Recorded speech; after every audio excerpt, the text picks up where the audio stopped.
জয় শ্রীকৃষ্ণ, রাধে রাধে, নমস্কার। আজকের এই প্রোগ্রামে রাখি পূর্ণিমা সম্পর্কিত খুবই গুরুত্বপূর্ণ 5টি বা 4টি বিষয় নিয়ে আলোচনা করব। খুব ইম্পর্টেন্ট বিষয় কিন্তু এগুলো। নাম্বার 1, রাখি পরানোর সঠিক নিয়ম কি, কিভাবে দাদা বা ভাইকে রাখি পরালে আপনার দাদা বা ভাইয়ের আয়ুটা বৃদ্ধি পাবে, অ্যাক্সিডেন্ট থেকে রক্ষা পাবে, সেই নিয়ম বলবো। নাম্বার 2, রাখি পূর্ণিমার পূর্ণাঙ্গ সময়সূচি আপনাদেরকে প্রোভাইড করব এবং তার সাথে যেহেতু এবছর রাখি পূর্ণিমার দিন চন্দ্রগ্রহণ থাকছে, তো সেক্ষেত্রে রাখি পরানোর কি কোনো বাধা নিষেধ রয়েছে বা কোন সময়ে রাখি পরানো সর্বশ্রেষ্ঠ, সেই সময়গুলিও কিন্তু আপনাদেরকে আজকে আমি প্রদান করার চেষ্টা করব। এবং 3 নম্বর বিষয়টি হচ্ছে, আপনি আপনার রাশি অনুযায়ী কি রঙের ধাগা বা রাখি হাতের কবজিতে ধারণ করবেন সেটিও জানাবো। এছাড়াও রাখি পরানোর সময় কোন থালার ব্যবহার করা উচিত ও থালার মধ্যে কি কি রাখা উচিত, কোন সময়ে রাখি পরানো অত্যন্ত শুভ, এছাড়াও কোন দিকে মুখ করে রাখি পরাবেন বা যতক্ষণ না রাখি পরানো হচ্ছে ততক্ষণ পর্যন্ত দিদিকে বা বোনকে বা ভাইকে কি উপোস করে থাকতে হবে কি হবে না সেটিও জানাবো। এবং এই পূর্ণিমা তিথি কখন শুরু হচ্ছে কখন সমাপ্ত হচ্ছে, এবছর ভদ্রাকাল তিথি আদৌ আছে না নেই, রাহুকাল কখন থেকে শুরু হচ্ছে এবং কখন শেষ হবে, কারণ রাহুকালে ভাইকে রাখি পরাতে নেই, এতে দাদা বা ভাইয়ের অমঙ্গল হয়। শুধু তাই নয়, রাখি পরানোর একটি বিশেষ মন্ত্র রয়েছে, সেই মন্ত্রটিও কিন্তু আজকে আপনাদেরকে আমি ভিডিওর মাধ্যমে জানাবো। এবং রাখি পরানোর দিনে এমন একটি বস্তু বা জিনিস রয়েছে, সেটি কিন্তু কখনোই নিজের দাদাকে বা ভাইকে বা দাদা বা ভাই যেন নিজের বোনকে যেন গিফট না করে, সেই জিনিসটা সম্পর্কে বলবো। ওভারঅল এই প্রত্যেকটা বিষয় নিয়ে আলোচনা করব, তথা রাখি কোন হাতে পরানো উচিত কোন হাতে পরানো উচিত নয় সেটিও জানাবো। সুতরাং আজকের প্রোগ্রামটি খুবই গুরুত্বপূর্ণ প্রত্যেকের কাছে। সামনে রাখি পূর্ণিমা আসছে, তাই প্রত্যেককেই বলবো যে মনোযোগ সহকারে ভিডিওটি সম্পূর্ণ দেখুন। ভালো লাগলে লাইক কমেন্ট শেয়ার করতে ভুলবেন না, চ্যানেল সাবস্ক্রাইব করে রাখবেন। আর যারা বাস্তু বিচার বা হস্তবিচার এবং প্রিমিয়াম কুষ্টি পেতে চাইছেন আমার কাছ থেকে, তারা হোয়াটসঅ্যাপ নাম্বারে যোগাযোগ করবেন। তাহলে বুঝতেই পারছেন রাখি পূর্ণিমা সম্পর্কিত এটা একটা কমপ্লিট প্যাকেজ। আমি আশা করছি আজকের প্রোগ্রামটি দেখার পর রাখি সংক্রান্ত আর কোনো ভিডিও আপনাদেরকে ইউটিউবে বলুন ফেসবুকে বলুন দেখার প্রয়োজন পড়বে না, কারণ আমি অনেক ভেবেচিন্তে রিসার্চ করে আজকের এই প্রোগ্রামটা আপনাদের সামনে এনেছি। রাখি সম্পর্কিত A to Z শাস্ত্র মতে কিন্তু আলোচনা করা হবে। যাই হোক, প্রথমেই আপনাদেরকে আমি রাখি পূর্ণিমার পূর্ণাঙ্গ সময়সূচি প্রোভাইড করছি। দেখুন, আগামী 28শে আগস্ট শুক্রবার 2026 সালে রাখি পূর্ণিমা পালিত হবে। কবে হবে?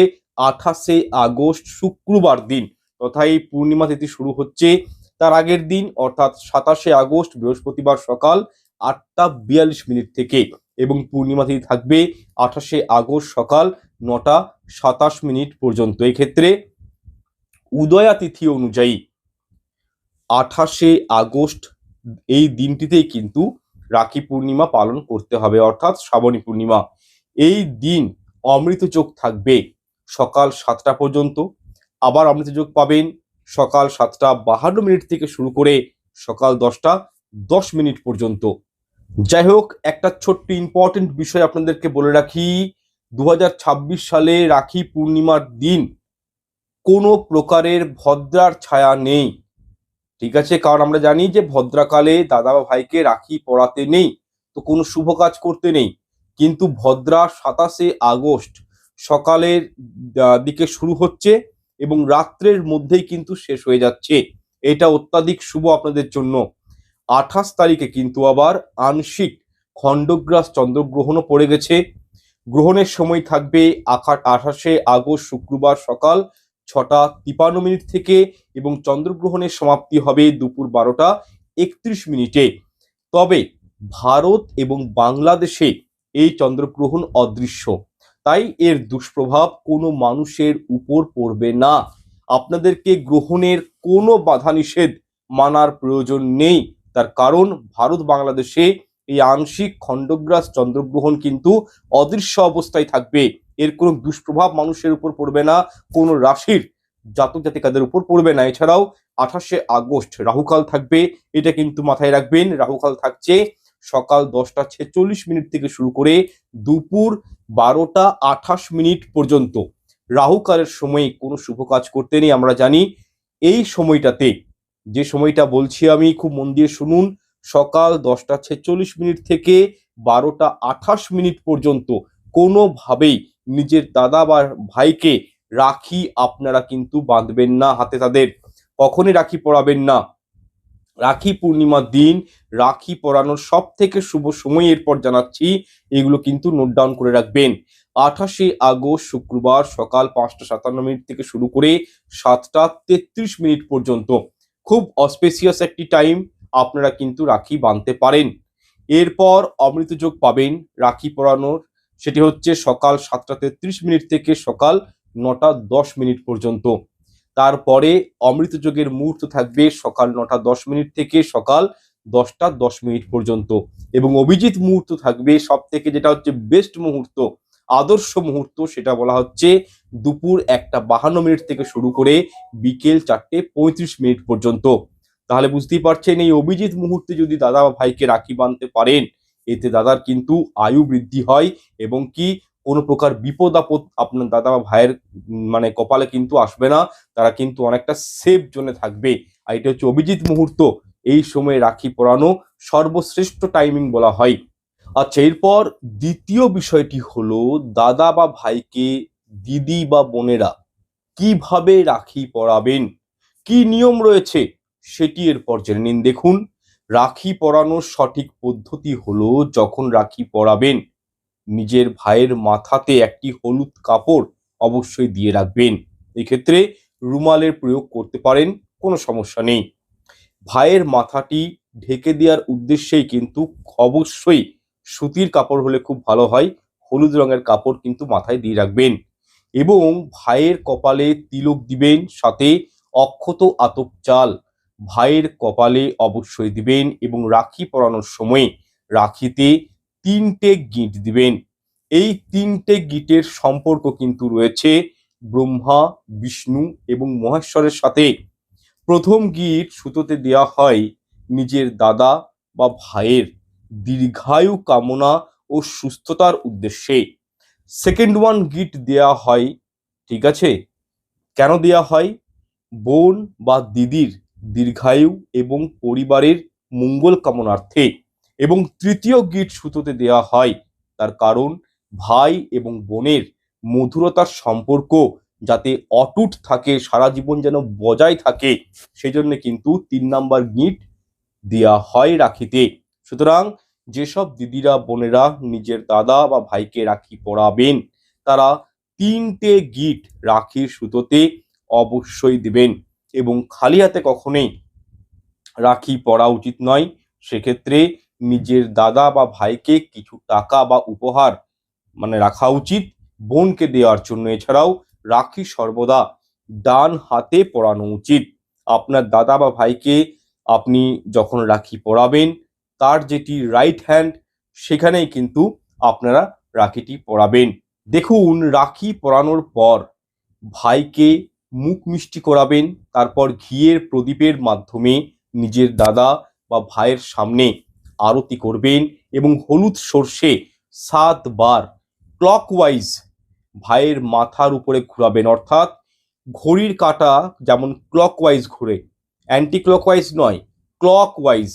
হাতে অল্প করে সরষাটা নিবেন, ঠিক আছে, হলুদ সর্ষে, এবং এইভাবে মাথার উপর ক্লকওয়াইজ আপনারা আপনার দাদা বা ভাইয়ের উপর ঘোরাবেন মাথার উপর।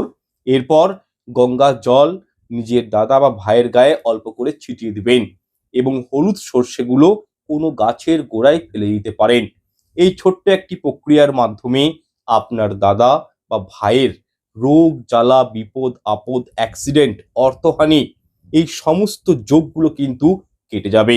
এবং সর্বশেষ যে প্রদীপ দিয়ে নিজের ভাইয়ের সামনে আরতি করেছিলেন, সেই প্রদীপটি কিন্তু ঠাকুর ঘরে রেখে দিবেন। এবং যে ভাইয়েরা দিদির কাছ থেকে রাখি পরবেন, তারা অবশ্যই রাখি পরার পর নিজের দিদির পা স্পর্শ করে প্রণাম করবেন এবং যে বোনেরা দাদাকে রাখি পরাবেন, দাদাকেও প্রণাম কিন্তু করতে হবে। এবং দাদা বা ভাইয়ের উদ্দেশ্যে বলছি, নিজের বোন বা দিদিকে অবশ্যই রাখি পরানোর পর গিফট, উপহার, ঠিক আছে, অবশ্যই নিবেদন করবেন। অর্থ দিতে পারেন, কোনো বস্ত্র উপাদান মানে অ্যাজ এ গিফট আপনারা কিন্তু দিতে পারেন, বা রূপোর কোনো বস্তু দান করতে পারেন। তবে সোনার অলংকার উপহার স্বরূপ নিজের দিদিকে বা বোনকে দেবেন না। রূপো ব্যবহার করুন, অসুবিধা নেই, কিন্তু সোনা কখনোই কিন্তু দিতে নেই রাখির দিন। শুধু তাই নয়, দিদি বা বোনেরও উচিত নয় নিজের ভাইকে সোনার কোনো জিনিস উপহার স্বরূপ দেওয়া, কারণ সোনা হলো একটি গরম পদার্থ। এটি রাখি পূর্ণিমাতে গিফট দেওয়া মানে ভাই এবং বোনের সম্পর্কের মধ্যে যে একটা মধুর সম্পর্ক, সেই সম্পর্কের মধ্যে কিন্তু ফাটল সৃষ্টি করে, তিক্ততা চলে আসে। তাই সোনা দিবেন না, অন্য সময় দিবেন। অনেক দিন রয়েছে সোনা দেওয়ার, অবশ্যই দিন, কিন্তু রাখি পূর্ণিমার দিন কখনোই না নিজের বোনকে উচিত দাদাকে গিফট করা, না একজন দাদাকে উচিত তার বোনকে গিফট করা সোনার কোনো অর্নামেন্টস বা সোনার কোনো জিনিস। বিষয়টা কিন্তু মাথায় রাখবেন। যাই হোক, এরপর আপনাদেরকে খুব সংক্ষেপে আমি জানিয়ে দিচ্ছি যে এই যে রাখি পরাবেন, আপনারা যে থালাটা নিয়েছেন তার মধ্যে কি কি রাখবেন, কি নিয়ম রয়েছে, সেটাও কিন্তু এরপর জানিয়ে দিচ্ছি। এই ক্ষেত্রে আপনাদেরকে আমি বলছি, দেখুন, এই রাখি পূর্ণিমার দিন আপনারা কিন্তু 28 তারিখ শুক্রবার দিন যে বিষয়টা মাথায় রাখবেন, নিজের দিদি বা বোনেরা ভাই বা দাদার হাতে রাখি অবশ্যই পরাবেন, সম্পর্কে মধুরতা আসে। দাদা ভাইয়ের মঙ্গল কামনা অবশ্যই চাইবেন, এতে আয়ু বৃদ্ধি হয়, সুখ শান্তি থাকে। দেখুন, এই দিন সকাল সকাল ঘুম থেকে উঠে চেষ্টা করবেন, স্নান করবেন একটু তাড়াতাড়ি, এবং আমি যে অমৃত যোগের সময়গুলো বলেছি, আমি যে অভিজিৎ মুহূর্তটা আপনাদেরকে বলেছি, বা কোন সময় রাহুকাল থাকছে, সেই সময় রাহুকালে রাখি বাঁধতে নেই, এই বিষয়গুলো কিন্তু একটু মাথায় রাখবেন। আচ্ছা, এই দিন দাদা ভাই বোন দিদি যারা রাখি পরাবেন তারা কিন্তু অলওয়েজ শুদ্ধ বস্ত্র পরিধান করবেন। কোনোভাবে এই দিন কালো বা ছেঁড়া ফাটা বস্ত্র কখনোই এইরূপ শুভ তিথিতে পরিধান করা উচিত নয়। দেখুন, রাখির সুতো সাধারণত রেশমের হওয়া উচিত।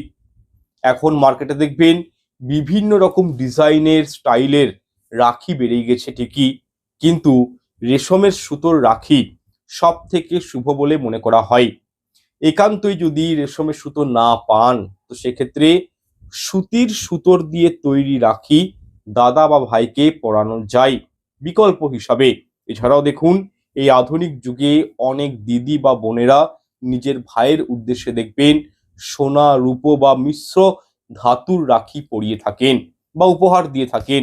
সেক্ষেত্রে আপনারা যে রাখি পরান না কেন, সেই রাখির মধ্যে রেশমের সুতো অতি পবিত্র হয়, তাই আলাদা করে রেশমের সুতো আপনারা ক্রয় করে রাখির মধ্যে জড়িয়ে তারপর আপনার দাদা বা ভাইয়ের ডান হাতের কবজিতে ওই রাখিটি পরানোর চেষ্টা করবেন। বলার বক্তব্য একটাই, রেশমের সুতো কিন্তু রাখির মধ্যে থাকতে হবে। এটা কিন্তু আধ্যাত্মিক দিকভাবে খুবই তাৎপর্যপূর্ণ। এছাড়াও রাখি পূর্ণিমার দিন আপনারা উপোস করে বা উপোস না করেও দাদা বা ভাইকে রাখি পরাতে পারেন। তবে হ্যাঁ, রাখি পূর্ণিমার দিন কখনোই আমিষ আহার গৃহে রন্ধন করবেন না, সম্পূর্ণ নিরামিষ আহারের উপর থাকার চেষ্টা করবেন।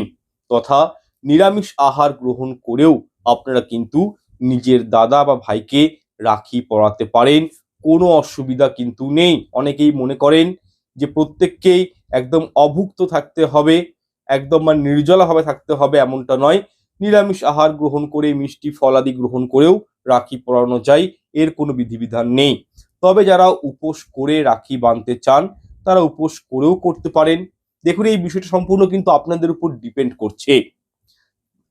আপনাদের শরীর যদি সঙ্গ দেয়, কোনো যদি শারীরিক সমস্যা যাদের রয়েছে বা অন্য কোনো সমস্যা রয়েছে, তারা খাবার খেয়েও কিন্তু রাখি বন্ধন উৎসবটি পালন করতে পারেন। যাই হোক, এরপর আপনাদের সঙ্গে আলোচনা করব যে রাখির থালাতে, রাখি যে পড়বেন তাতে একটা বিধি রয়েছে, তো সেই থালাতে কি কি উপকরণগুলো রাখতে হয় বা রাখির থালা কি দিয়ে সাজানো উচিত। দেখুন, তামা পিতল এগুলি অত্যন্ত শুভ ধাতু, এবং যে কোনো পূজা অনুষ্ঠানে দেখবেন তামা বা পিতলের থালার ব্যবহার করা হয়। সেক্ষেত্রে আপনারা রাখি পূর্ণিমার দিনে তামা অথবা পিতলের ব্যবহার করতে পারেন থালার। যদি এরকম কোনো থালা না থাকে, সেক্ষেত্রে আরো উত্তম মাটির থালা ব্যবহার যদি করতে পারেন, তাতেও কোনো অসুবিধা নেই, কারণ মাটিও কিন্তু খুব শুদ্ধ হয়, এটা কিন্তু আর্থ এলিমেন্ট। তবে লোহা প্লাস্টিক, স্টিল, ঠিক আছে, বা সেরামিক যে পাত্রগুলো হয় সেগুলোর কিন্তু কখনোই পূর্ণিমার দিন ব্যবহার করতে নেই। রাখি পূর্ণিমার দিন কখনোই ব্যবহার করবেন না। যাই হোক, থালাতে আপনারা যে রাখিটি দাদা বা ভাইকে পরাবেন সেই রাখিটি অবভিয়াসলি রাখবেন এবং আপনার যতগুলি দাদা ভাই রয়েছে সে হিসাবে ততগুলি রাখি থালার মধ্যে রাখবেন। এরপর ভাইয়ের কপালে তিলক দেওয়ার জন্য কুমকুম অথবা রলি অথবা অক্ষত থালার মধ্যে সাজিয়ে রাখবেন। দেখুন, সিঁদুরকেও আবার অনেকেই কুমকুম বলে মনে করেন, এটা কিন্তু ভুল। কুমকুম অনেকটা সিঁদুরের মতন লাল রঙের দেখতে হলেও কুমকুম আলাদা, সিঁদুর কিন্তু আলাদা। ঠিক তেমন রলিও হচ্ছে অনেকটাই কুমকুমের মতন দেখতে। যাই হোক, এই জিনিসগুলো থালার মধ্যে রাখতে হয়। এগুলো যে কোনো দশকর্মা ভাণ্ডারে ইজিলি পেয়ে যাবেন। এছাড়াও থালার মধ্যে রাখতে হয় অক্ষত। দেখুন, বাঙালিরা অক্ষত খুব একটা ব্যবহার না করলেও যারা অবাঙালি রয়েছেন তারা কিন্তু যে কোনো পবিত্র অনুষ্ঠানে, মাঙ্গলিক কর্মে এই অক্ষত ব্যবহার করে থাকেন এবং প্রত্যেকটা জিনিস আপনারা কিন্তু যে কোনো আপনাদের লোকাল দশকর্মা ভাণ্ডারে পেয়ে যাবেন। যাই হোক, প্রশ্ন হলো যে এই অক্ষত জিনিসটা কিভাবে তৈরি করবেন যদি না পান। দেখুন, অক্ষতের মধ্যে থাকে গোটা আতপ চাল, অল্প পরিমাণ ঘি, অল্প পরিমাণ হলুদ এবং কুমকুম তথা রলি তথা বাটা চন্দন। এই প্রত্যেকটা জিনিস একসঙ্গে ভালো করে মিশ্রণ করে, ঠিক আছে, ভালো করে মিশিয়ে একটা মিশ্রণ তৈরি করা হয় এবং সেই মিশ্রণটি দিয়ে দাদা বা ভাইয়ের কপালে তিলক দেওয়া হয়। এছাড়াও থালার মধ্যে রাখবেন গোটা নারকেল এবং আপনার দাদা বা ভাইয়ের পছন্দের কিছু মিষ্টি থালার মধ্যে কিন্তু রাখতে হবে। সাথে যখন দাদা ভাইয়ের হাতে রাখি বাঁধবেন তার আগে ছোট্ট একটি লাল বা হলুদ রঙের কাপড়, আমি আগেই বললাম, আপনার দাদা বা ভাইয়ের কপালে কিন্তু মাথায় অবশ্যই দিয়ে রাখবেন এবং আপনার দাদাকে বা ভাইকে একটি উপহার কিন্তু অবশ্যই দিবেন এবং একটি ঘিয়ের প্রদীপ আপনারা কিন্তু সাজিয়ে রাখবেন থালার মধ্যে। রাখি পরানোর সময় ঠিক আগের মুহূর্তে সেই প্রদীপ প্রজ্বলিত করবেন। যাই হোক, রাখি কোন দিকে বসে পরানো উচিত, কোন দিকটি শুভ, ঠিক আছে, এই ক্ষেত্রে বলবো, দেখুন, নিজের দাদা বা ভাইকে সর্বদা উত্তর দিকে অথবা পূর্ব দিকে মুখ করে বসতে বলবেন এবং দিদি বা বোনকে দাদার সম্মুখ ভাগে বসে রাখি পরাতে হয় তথা ডান হাতের কবজিতে রাখি পরাবেন। এছাড়াও রাখি পরানোর সময় একটি বিশেষ মন্ত্র রয়েছে, সেই মন্ত্রটি যদি আপনারা বলতে মানে মানে মন্ত্রটি উচ্চারণ করে যদি রাখি পরান, এটা মানে খুবই অস্পেসিয়াস, খুবই শুভ। যদি ইনকেস বলতে না পারেন তাতে অসুবিধা নেই, আপনারা ভগবানের কাছে নিজের দাদা বা ভাইয়ের মঙ্গল কামনা করেও কিন্তু রাখি পরাতে পারেন, এটা আপনার উপর ডিপেন্ড করছে। যাই হোক, আপনাদের উদ্দেশ্যে আমি রাখি পরানোর মন্ত্রটা একবার বলে দিচ্ছি। এই মন্ত্রটা বলতেও পারেন আবার নাও বলতে পারেন, সেটা সম্পূর্ণ কিন্তু আপনার উপর ডিপেন্ড করছে। যারা বলতে পারবেন তারা কিন্তু অবশ্যই মন্ত্র প্রয়োগ করবেন। এক্ষেত্রে আপনার দাদার উপর অনেক নেগেটিভিটি দূর হবে এবং রাখি হচ্ছে একটা বন্ধন সূত্র। যখন একজন বোন বা দিদি দাদা বা ভাইয়ের হাতে রাখি পরায় সেটা কিন্তু রক্ষা সূত্র হিসাবে কাজ করে, সেই দাদা ভাইকে রক্ষা করে বিভিন্ন রকম প্রবলেমস থেকে। আর এই মন্ত্রটি প্রয়োগ করলে আরো লেভেলটা বেড়ে যায়, অনেক বিপদ আপদ থেকেও রক্ষা পাওয়া যায়। যাই হোক, মন্ত্রটি হলো, যেন বন্ধ বলি রাজা দানবেন্দ্র মহাবল, তেন তাং প্রতি বন্ধামি রক্ষ মা চলো, মা চলো। অর্থাৎ, যে রক্ষা সূত্রে মহাবলী মহাদানী রাজা বলিকে বাঁধা হয়েছিল তা দিয়েই তোমাকে বাঁধছি। হে রক্ষা সূত্র, আপনি চলয়মান হবেন না, এখানেই স্থির থাকুন। এই মন্ত্রটি 3 টাইমস উচ্চারণ করে রাখি দাদা বা ভাইয়ের হাতে পরাতে হয়। এটি বৈদিক শাস্ত্রের অন্তর্গত একটি নিয়ম। যাই হোক, এই পবিত্র রাখি বন্ধন উৎসবে কোনোভাবেই কালো কোনো জিনিস উপহার দিবেন না। কখনোই রুমাল বা হাতঘড়ি, হ্যান্ড ওয়াচ কখনোই কিন্তু গিফট করতে নেই। পারলে আপনার সামর্থ্য মতো যেটা আপনার ইচ্ছা সেরকম কোনো গিফট উপহার আপনার দাদা ভাইকে দিতে পারেন। আপনার দাদা বা আপনার ভাইয়ের পছন্দেরও কোনো জিনিস থাকলে সেটিও কিন্তু উপহার স্বরূপ দিতে পারেন রাখি পূর্ণিমার দিন। তবে অবশ্যই আমি পুনরায় বিষয়টা রিমাইন্ড করে দেবো আপনাদেরকে, একজন দাদা বা ভাইয়েরও উচিত তার দিদি বা বোনকে কোনো উপহার দেয়া। যদি সে রোজগার না করে, সেই দাদা বা ভাই রোজগার না করে বা দিদির অবস্থা ভালো ফিনান্সিয়াল দিক থেকে, সেক্ষেত্রে গিফট না দিলেও চলবে। তবে একটা চকলেট তো পারেন, তো একটা ডেয়ারি মিল্ক হোক, কিটক্যাট হোক, অবশ্যই কিন্তু দাদা ভাইকে এদিন নিজের বোনকে সামর্থ্য মতন দেওয়া উচিত। আচ্ছা, এরপর ভিডিওর চতুর্থ অংশে আলোচনা করব আপনার দাদা বা ভাইয়ের রাশি অনুযায়ী কি রঙের রাখি তাদেরকে পরাবেন সে সম্পর্কে বলছি। দেখুন, বাস্তুশাস্ত্র মতে রাখির সুতোর রং হলুদ, সবুজ অথবা গেরুয়া হওয়া বাঞ্ছনীয়। এতে ভাই বোনের সম্পর্কের মধ্যে নিবিড়তা আসে, গভীরতা আসে। আচ্ছা, টোটাল আমাদের 12টি রাশি, তাহলে 12টি রাশির শুভ রংগুলো বলে দিচ্ছি, এবং সেই রঙের সুতো দিয়ে তৈরি রাখি আপনি আপনার দাদাকে ভাইকে পরালে এটি আরো শুভ, এমনটাই কিন্তু জ্যোতিষশাস্ত্র মতে বলা হয়েছে। নাম্বার 1, মেষ রাশি। আপনার দাদা বা ভাই যদি মেষ রাশির একজন জাতক হন, তাহলে লাল অথবা বেগুনি রঙের রাখি তার জন্য শুভ, কারণ এই রঙের রাখি পরলে তার জীবনে সৌভাগ্য বৃদ্ধি পাবে। নাম্বার 2, বৃষ রাশি। বৃষ রাশির জাতকদের জন্য আকাশী নীল, কমলা, সাদা রঙের রাখি বেশ উপযুক্ত হবে। নাম্বার 3, মিথুন রাশির জাতকদের জন্য সব থেকে ভালো রং হচ্ছে হালকা সবুজ রঙের রাখি, এতে তাদের পড়াশোনা এবং বুদ্ধির উন্নতি হয়। নাম্বার 4, কর্কট রাশির ক্ষেত্রে উপযুক্ত রঙের রাখি হলো হালকা কমলা, সাদা অথবা হালকা সবুজ রঙের রাখি। সিংহ রাশির ক্ষেত্রে আপনারা কি ব্যবহার করবেন? লাল, সোনালী বা হলুদ রঙের রাখি তাদের জন্য নিয়ে আসুন, তাদেরকে পরিয়ে দিন, এতে কিন্তু তাদের জীবনে সৌভাগ্য আসবে। কন্যা রাশির ক্ষেত্রে সবুজ অথবা চকলেটি রঙের যে রাখিগুলো হয়, মানে সুতোগুলো হয়, সেই কালারের কিন্তু রাখি পরাতে পারেন, এতে তাদের জীবনে ভারসাম্য, ব্যালেন্সিং থাকবে। তুলা রাশির ক্ষেত্রে দাদা বা ভাই যদি আপনার তুলা রাশির হয়ে থাকে, সেক্ষেত্রে হালকা আকাশী নীল অথবা সাদা রঙের রাখি হবে তাদের জন্য শুভ, এতে তাদের জীবনে কর্মের ব্যাপ্তি ঘটবে, অর্থাৎ জীবনে প্রগতি, উন্নতি, সফলতা আসবে। আচ্ছা, এরপর বৃশ্চিক রাশির ক্ষেত্রে যারা বৃশ্চিক রাশির মানে জাতক রয়েছেন, তাদের জন্য উপযুক্ত হচ্ছে রাখিটি গোলাপি, আকাশী বা নীল বা লাল রঙের রাখি, এদের জন্য কিন্তু শুভ। এই রঙের রাখি বৃশ্চিক রাশির জাতকদের জন্য সৌভাগ্য বহন করে নিয়ে আসে।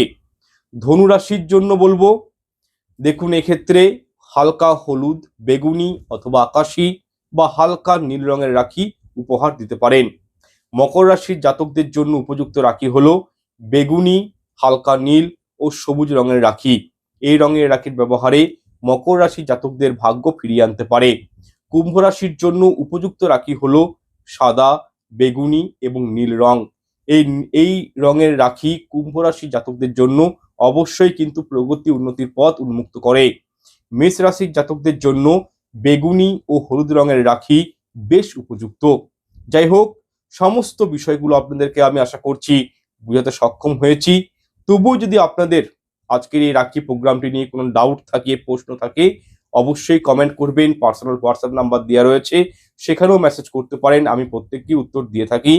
তো প্রোগ্রামটি এখানে শেষ করব। আপনাদের ফিডব্যাকগুলো জানাবেন, ভিডিওগুলো পেয়ে কেমন লাগছে। আর একটা বিষয়, যারা হস্তবিচার প্রিমিয়াম কুষ্টি পেতে চান, বাস্তুবিচার করাতে চান, তারা কিন্তু হোয়াটসঅ্যাপ নাম্বারে যোগাযোগ করবেন। আর চ্যানেলটি সাবস্ক্রাইব করে রাখবেন, বেল আইকন অন করে রাখবেন, লাইক করে দিবেন, কমেন্টে একটি বার হলেও রাধে রাধে রাধে লিখে জানাবেন, এতে আমরা অত্যন্ত রূপায়িত হব। ঈশ্বর আপনাদের মঙ্গল করুক। নমস্কার, ধন্যবাদ।